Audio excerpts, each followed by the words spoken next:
وتضع كل ذات حمل حملها وترى الناس سكارى وما هم بسكارى ولكن عذاب الله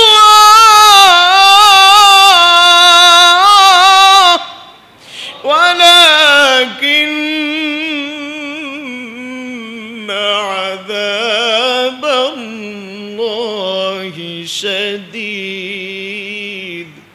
আল্লাহ পাক রব্বুল আলামিন কোরআনে কারীমের মধ্যে বলেন, যখন সিংহার মধ্যে ফুৎকার করতে থাকবে ইসরাফিল, যখন বাঁশি বাজাইতে থাকবে, যখন দিনের অর্ধেক হয়ে যাবে, এমন ভয়ঙ্কর পরিস্থিতি হয়ে যাবে, সমস্ত মানুষ একাকার হয়ে যাবে, জঙ্গলের প্রাণী পর্যন্ত একাকার হয়ে যাবে, সবাই ভীত সন্ত্রস্ত হয়ে যাবে, ভয়ঙ্কর এক পরিস্থিতি দাঁড়াবে।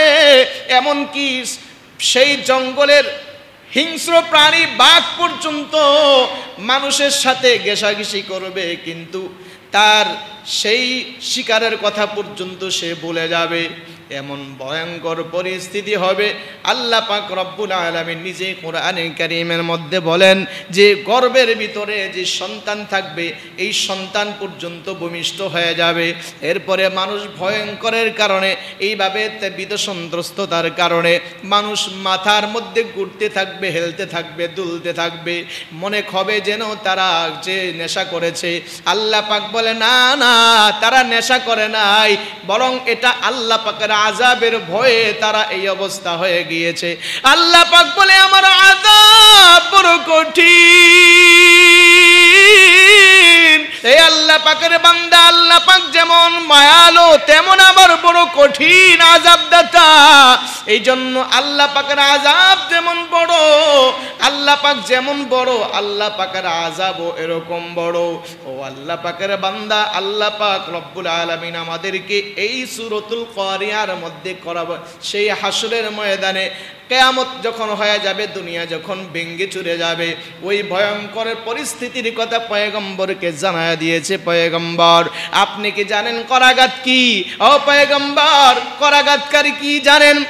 ইয়াউমা তাকুনুল জিবালু কালইহনিল মানফুস। আল্লাহু আকবার। আল্লাহ পাক রব্বুল আলামিন বলেন ওই সময় দেখা যাবে পতঙ্গের মতো, বিক্ষিপ্ত পতঙ্গের মতো মানুষ ছুটাছুটি করতে থাকবে। যেমন পতঙ্গগুলো লাফাইতে থাকে, সবাই একাকার হয়ে যায়, এমন বিক্ষিপ্ত অবস্থায় হয়ে যায়। ওই সময় দেখা যাবে সবাই একাকার হয়ে যাবে, বিক্ষিপ্ত অবস্থায় হবে, পতঙ্গের মতো মানুষ লাফাইতে হেলতে দুলতে থাকবে। ও আল্লাহ পাকের বান্দা, ওই কঠিনময় পরিস্থিতি কখন হবে, কোন অবস্থায় হবে? বর্তমানে দেখা যায় কেউ কেউ বলে 2025 সালে কিয়ামত হয়ে যাবে, 2026 সালে ইমাম মাহদি আসবে। কেউ কেউ দেখবেন মিডিয়াতে বলে, আবার কেউ বলে না আরো পরে যুগে আসবে, কেউ কেউ বলে এত সালের মধ্যে দাজ্জাল চলে আসবে। মনে রাখতে হবে এগুলো কখন হবে? আমার আপনার নবীজি জনাবে মুহাম্মাদুর রাসূলুল্লাহ সাল্লাল্লাহু আলাইহি ওয়াসাল্লাম তিনিও তো বলতে পারে নাই। আপনি কিভাবে বললেন 25 সালে হবে? আপনি কিভাবে জানলেন 30 সালে দাজ্জাল আসবে? এটা একমাত্র কার কাছে এলেন? জোরে বলেন না, কার কাছে? জিবরাইল আলাইহিস সালাতু ওয়াস সালাম, হাদিসে জিবরিলের মধ্যে এসেছে, আমার আপনার পয়গম্বরকে কয়েকটা প্রশ্ন করেছিলেন। শেষ প্রশ্ন করেছিলেন মাতাস সাআহ, ও পয়গম্বর কিয়ামত কখন হবে আপনি আমাকে বলেন। পয়গম্বর বলেন মাম মাসউলু আনহা বিআলামা মিনাস সাইল। প্রশ্নকারীর চেয়ে প্রশ্নদাতা এই ব্যাপারে বেশি কিছুই জানে না। অর্থাৎ কিয়ামত কখন হবে তুমি যেমন জানো না, ঠিক আমিও ওরকম জানি না। এই ইলম একমাত্র কার কাছে? আল্লাহ কোরআনে কারীমের মধ্যে এক জায়গায় বর্ণনা করেছেন, ইন্নাল্লাহা ইনদাহু ইলমুস সাআ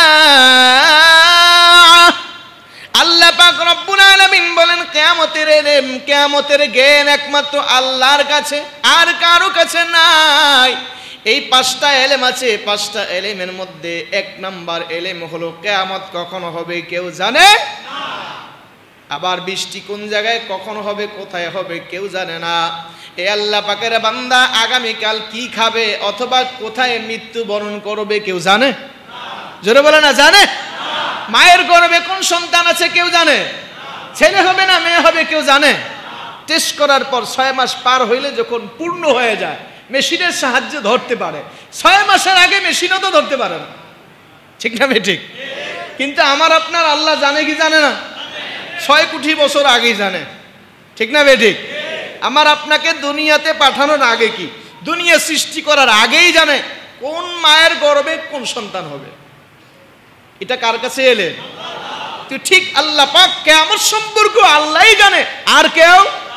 তো 2025 সালে মাহদি আসবে না দাজ্জাল আসবে, 26 সালে কেউ আসবে এটাও বলা যায় না, কারণ এটারও ইলম কার কাছে?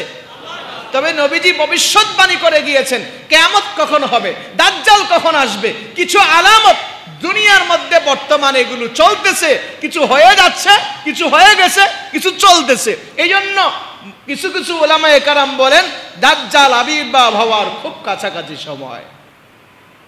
তবে হ্যাঁ, কিয়ামত ততক্ষণ হবে না যতক্ষণ না পর্যন্ত হাদিসে এসেছে আল্লাহ রাসূল বলেন লা তাকুমুস সাআতু হাত্তা ইউকালা ফিল আরদি আল্লাহ আল্লাহ।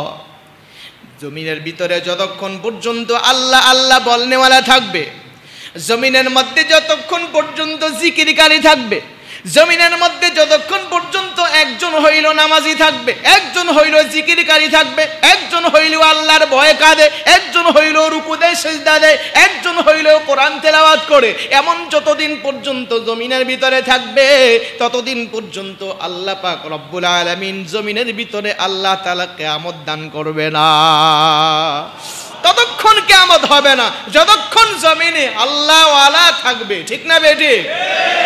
তাহলে জমিনের ভিতরে আল্লাহ ওয়ালার অভাব আছে নাকি? জোরে কেন আছে নাকি? তা আমরা একবার জোরে আওয়াজ করে মহব্বতের সাথে বলি আল্লাহ।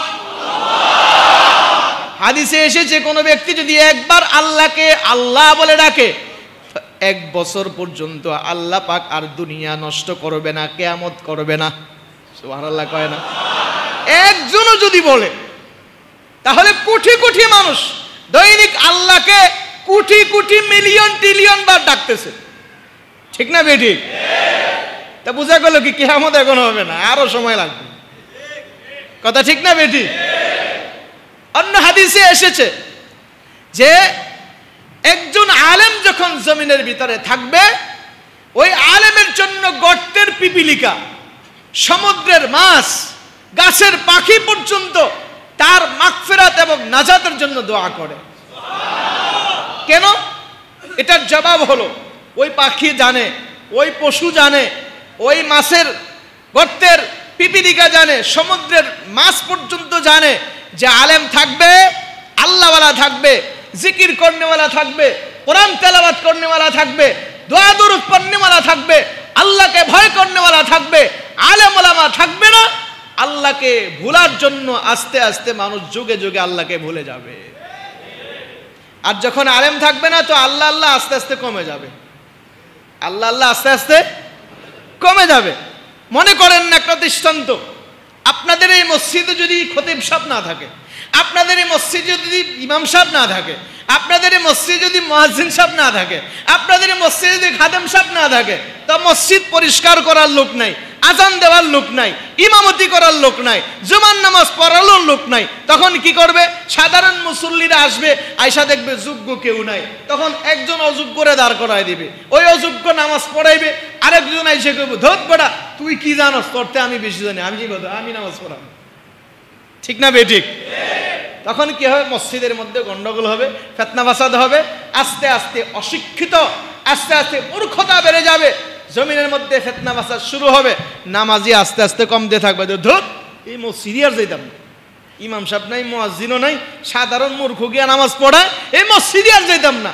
ওই মসজিদে গিয়া দেখবে একই অবস্থা, আস্তে আস্তে এইভাবে দেখা যাবে মানুষ আস্তে আস্তে নামাজ ভুলে যাবে, জিকির ভুলে যাবে, কোরআন তেলাওয়াত ভুলে যাবে।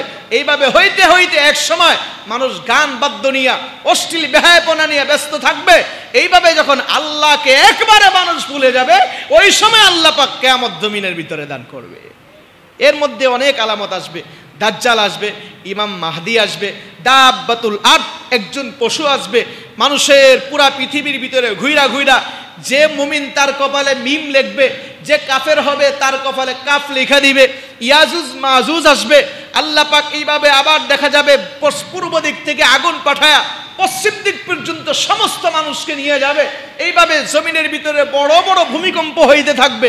এরকম বড় বড় 10টা আলামত আসবে। এরপরে আল্লাহ পাক কিয়ামত দান করবেন।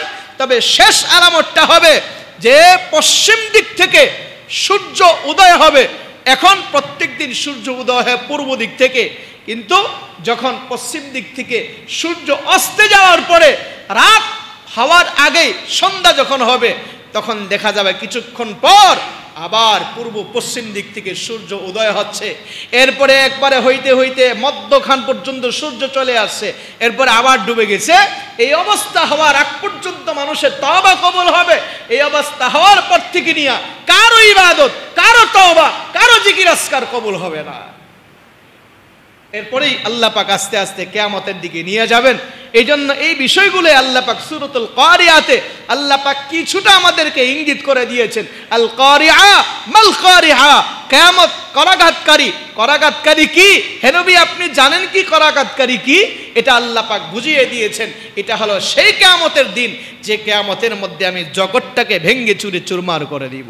এই জন্য আমরা কিয়ামতকে ভয় মনে করি। যদিও আমাদের কিয়ামত যদিও না পাই, প্রত্যেকটা মানুষের মৃত্যুই হলো তার জন্য কিয়ামত। মৃত্যুটা একটা ভয়ঙ্কর কিয়ামত।